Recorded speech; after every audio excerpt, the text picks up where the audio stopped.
जैसे अमेज़ोन का बना लिया, सपोज हम अमेज़ोन के थ्रू माल बेच रहे हैं, तो अमेज़ोन का आप लेकर बनाओगे डेटा को, है ना, इसका जीएसटी नंबर डाल दोगे। उसके बाद बैंक आपको बना लेना है, एक इसमें है देवश्री हार्डवेयर, ये रजिस्टर्ड पर्सन है, ठीक है, जीएसटी में रजिस्टर्ड है, ये कस्टमर होगा आपका, तो इसे डेटा में डाल दोगे। इलेक्ट्रॉनिक कैश के अंदर कैश इन हैंड बना दोगे। फिक्स क्लोजिंग फी बनेगा इसमें इनडायरेक्ट एक्सपेंस में, और इसमें 1% सेट कर दोगे, 18%, है ना, फिक्स क्लोजिंग फी। और input CGST, input SGST। Mohan Singh ये एक डेटा है जो उत्तराखंड का ही है, अनरजिस्टर्ड एक कस्टमर है ना। आउटपुट CGST, आउटपुट SGST, है ना। ये राम सिंह भी बना हुआ है इसमें, ये दूसरी स्टेट का। रेफरल फी का बनेगा, यानी कमीशन का बनेगा ये इनडायरेक्ट एक्सपेंस में, इसमें GST सेट कर दो। राउंड ऑफ आपको बन जाता है indirect expense, invoice rounding, normal rounding 1। Sales online via, है ना, अमेज़ोन, तो बस ये अंडर सेल्स अकाउंट बनेगा। शिपिंग चार्जेस इनडायरेक्ट एक्सपेंस में बनेगा, और यहाँ पर ये 18% इसमें सेट कर देंगे। TCS 0.25% under current assets CGST, और TCS 0.25% SGST under current assets, है ना। तो ये जो है इस तरह से आपका ये बन जाएगा, ये सारे लेबर बन जाएंगे, है ना। अब करना क्या है इसमें, सबसे पहले ये अपने गुड्स को सेल करेंगे अमेज़ोन पर। तो यहाँ पर आपको अमेज़ोन यहाँ पर दोगे। अब यहाँ देखो, यहाँ अमेज़ोन हम बेच तो किसी कस्टमर को रहे हैं, लेकिन यहाँ अमेज़ोन शो करेंगे, क्योंकि पैसा हमें कौन देगा, अमेज़ोन। हमारा जो पैसा रहेगा वो अमेज़ोन का रहेगा, कस्टमर को डायरेक्ट नहीं होगा, है ना। तो अमेज़ोन को आप डायरेक्ट पार्टी में डालना है ना। अच्छा, यहाँ बिल टू का मतलब कि आपका जो कस्टमर है वो कौन है। अगर वो रजिस्टर्ड है, बहुत से लोग GST नंबर शो कर देते हैं अमेज़ोन से खरीदने में, ताकि उनका उसका ITC का बेनिफिट मिल जाए। अगर ऐसा कुछ केस है तो देवश्री हार्डवेयर ये आ जाए, है ना। अब मान लो ये तो खुद तो रजिस्टर्ड है, लेकिन इसने ये कहा कि भाई मैं इस अपनी फर्म का ले रहा हूँ, लेकिन एक्चुअल में इसकी डिलीवरी किसी और को देनी है ना, किसी इसके एम्प्लॉय को देनी है ना। तो मोहन सिंह इसके यहाँ काम करता है, इसे ये एक मोबाइल शेयर करना, मोबाइल मतलब उसके पास भेजना चाहता है ना। कोई मोहन सिंह, ठीक है, तो मोहन सिंह सेलेक्ट कर लिया, यानी डिलीवरी यहाँ वैसे खुद ही लेनी होती तो फिर हम नाम चेंज नहीं करते। अच्छा, यहाँ पर मैंने ये नहीं बताया कि नहीं, तो जो है स्टोर आइटम भी क्रिएट करना होगा, है ना, सेल फोन का, ठीक है। और यहाँ पर परसेंटेज सेट कर देंगे 18%, ठीक है, ये भी क्रिएट कर लेना। तो यहाँ पर आपका सपोज इसको एक मोबाइल ये सेल बुक करके दे रहे हैं, अमेज़ोन से बुक कर रहे हैं, है ना। तो सेल्स ऑनलाइन है। तो अब ये जो हम जो है इसमें, तो हम क्या कर रहे हैं, ये अपना सेल फोन उसके बाद डिलीवर कर रहा है, क्योंकि अमेज़ोन से हमें ऑर्डर मिला है ना, तो उसको हम डिलीवर कर रहे हैं। तो उसके लिए हमें एक बिल बनाना पड़ेगा, आपको CGST आपको SGST का बिल बनाना है ना। देखो यहाँ पर अमेज़ोन शो हो रहा है, लेकिन बिल में आपका ये शो नहीं होगा, बिल में आपका ये शो नहीं होगा। बिल में कस्टमर का नाम आएगा, देवश्री हार्डवेयर, और जिसके पास डिलीवरी जानी है वो आएगा, है ना। ठीक है, वो हमारा इंटरनल मैटर है, उससे हम पैसा उससे लेंगे, तो इसलिए हमने उसको शो किया। खाते में जो पैसा हमारा डेटा होगा वो वही होगा, ये नहीं लोग नहीं होंगे, इनको तो हम डिलीवर कर रहे हैं, ठीक है। तो हम बिल भी इसी के नाम पर दिखाएंगे अपने पोर्टल पे, लेकिन जो पेमेंट का कलेक्शन है वो अमेज़न द्वारा। हाँ, तो ये हम सेव कर देंगे इसके लिए। एक कंडीशन तो ये रहेगी। दूसरा, मान लो कोई अनरजिस्टर्ड पर्सन है वो हमसे खरीदता है, तो उसके लिए भी आपको अमेज़ोन ही सेलेक्ट करना है, अमेज़ोन के थ्रू बेच रहे हैं। भाई यहाँ पर आप मोहन सिंह जैसे हैं तो मोहन सिंह, यहाँ पर मोहन सिंह ही है जो जिसे हम इस बार माल भी बेच रहे हैं, यानी कस्टमर भी हुई हैं और सप्लाई भी सही देंगे। तो यहाँ पर सेल फोन है, एक सेल फोन, ये भी मान लो 50 का ही है, दोनों 50-50 की मान ली है। सेल्स और CGS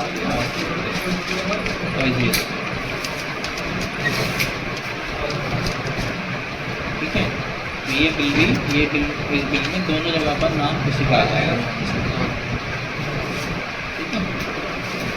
तो ये सेव कर दोगे आप, तो दोनों आपकी सेल हो गई है ना। तो ये सेल आप देख लो GSTR1 में जाके, तो सेल शो हो जाएगी आप, सेल शो हो जाएगी। एक तो रजिस्टर्ड वाली जो देवश्री को हमने भेजा था वो यहाँ शो होगी, और एक ही अनरजिस्टर्ड है मोहन सिंह वाली है ना, वो यहाँ शो हो जाएगा, ठीक है। अब इसमें क्या है, इसमें TCS का कलेक्शन है। TCS के कलेक्शन में क्या होगा आपका, जो 50,000 है, ठीक है, उस पर 0.5% का आपका होगा, 250 रुपये है ना, 0.5%। ये आपने कैलकुलेशन कर दी, इसमें भी 2 एंट्री है, ठीक। अब खाली ये नहीं होता कि आपने माल भेज दिया, उसने TCS कलेक्ट कर दिया, अमेज़ोन भी आपके ऊपर कुछ चार्ज लगाता है ना, तो चार्ज लगाएगा वो अपने सर्विस के चार्जेस लगाएगा, है ना। हाँ, तो वो जो होंगे वो चार्जेस कि हमारे पास एक बिल आएगा अमेज़ोन से, ठीक है, वो बिल सप्लायर के पास आएगा जिसने मोबाइल बेचा है, तो बिल नंबर डाल दोगे आप। अच्छा, यहाँ पर ये थोड़ा मोड चेंज करना पड़ेगा आपको, अकाउंटिंग मोड इनवॉइस में करना होगा, तो यहाँ अमेज़ोन ही दिखाएंगे हम यहाँ पर।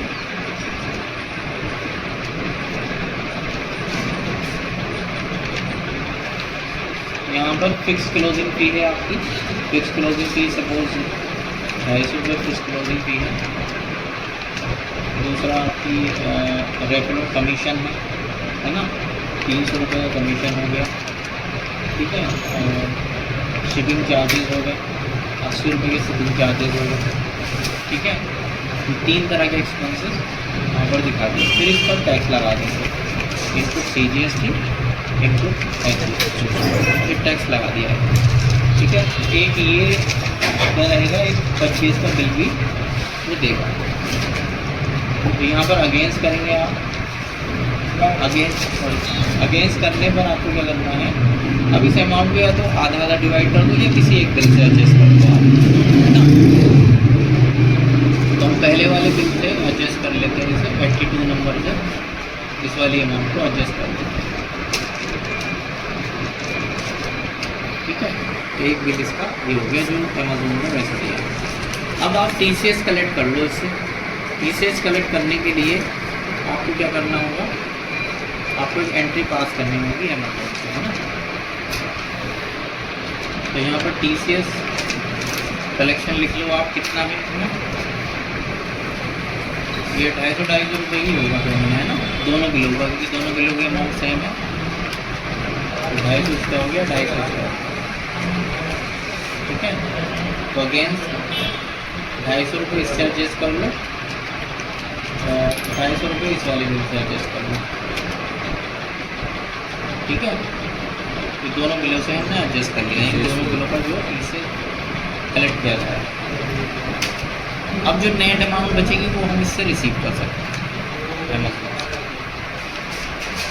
नेट अमाउंट कितनी थी, 116,756.0, है ना, ये नेट अमाउंट बचेगी,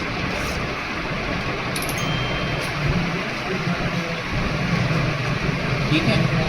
तो ये हमने इससे अमाउंट रिसीव कर लिया, ये हो गया।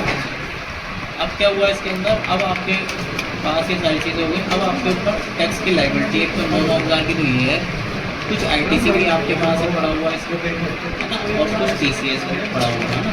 तो ये जो TCS कलेक्ट किया गया था, इसे आप क्लेम कर दोगे ऑनलाइन पोर्टल पर, उसकी एंट्री कर दोगे, है ना। ये जो एंट्री होगी आपकी 10 तारीख के बाद में होगी, तो सपोज 11 मई में आप एंट्री करोगे इसकी, तो यहाँ पर आप क्या करोगे, जनरल में एंट्री कर दो, इलेक्ट्रॉनिक कैश ना कितना था, 500 है ना, 250 इस पर और 250 ये है ना। तो ये हमने 500 रुपये कलेक्शन करके इलेक्ट्रॉनिक कैश लेजर में पहुँचा जब वो क्लेम कर देगा। उसके बाद में आप 20 तारीख के आसपास सपोज इसका टैक्स जमा कर रहे हो, 20 तारीख में आप इसका पेमेंट कर दोगे टैक्स का, पेमेंट वाउचर में जाएंगे 1 अप्रैल से 30 अप्रैल तक, ठीक है। तो यहाँ आउटपुट CGST 9,000 रुपये इसके हैं और आउटपुट LGST 9,000 रुपये है, ठीक है। अब इसमें आप इनपुट जो वो था, इनपुट अमाउंट कितनी आ रही थी देख लेते हैं, 56 रुपये 70 पैसे, 56 रुपये 70 पैसे है ना, ये आ रही। तो यहाँ पर इनपुट CGST 56 रुपये 70 पैसे और 70 पैसे या, और इलेक्ट्रॉनिक कैश लेजर का पैसा भी एडजस्ट कर दो 500 रुपये इसमें, तो वो भी एडजस्ट कर दो, बाकी का अमाउंट टैक्स में बैंक से चला जाएगा। यहाँ पर डिटेल आ जाएगी जिस तरह से आपने वो जमा किया चालान की डिटेल, तो बस ये पेमेंट हो जाएगा इसका, है ना। तो इस तरह से ही कुछ एंट्री इसकी बन जाएगी, ये एंट्री आ जाएगी, है ना। तो इस तरह से ही इस पर काम होता है जो अमेज़न